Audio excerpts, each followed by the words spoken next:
Good morning साथीहरू। हामी त भगवानको दर्शन गरेर आमा छोरी मर्निङ वक गर्न लागेको है। किनभनेदेखिको यता सिलगढीबाट दार्जिलिङ आएदेखिको आमा छोरी मर्निङ वक गर्न छोडेको त मोटाएर केही रहेन हो।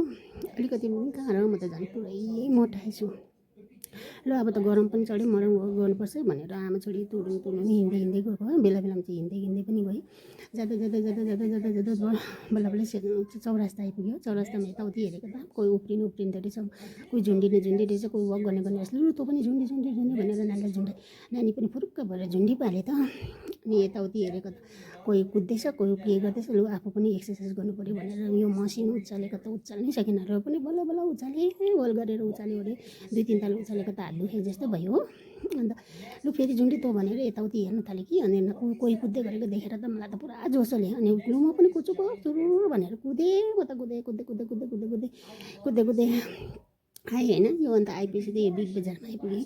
बिग बजारबाट फेरि यो के भन्छ रेलवे स्टेसनमा आइपुगेँ होइन। रेलवे स्टेसनबाट आइपुग्दा त मान्छे त कोही छैन हो।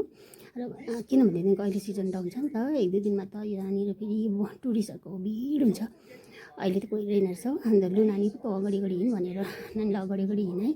आफू चाहिँ पछि पछि भिडियो गर्दै हिँडेको नि। मर्निङ वक गर्नु चाहिँ जरुरी छ, किनभनेदेखिको हेल्थको लागि, फिटनेसको लागि, सबै रोग कष्टहरूको लागि भनेर चाहिँ आफू मर्निङ वक गर्न थालेको नि। लु लाइक सेयर गरिदिनुहोस् है हाम्रो यो पेजलाई, आमा छोरीको पेजलाई।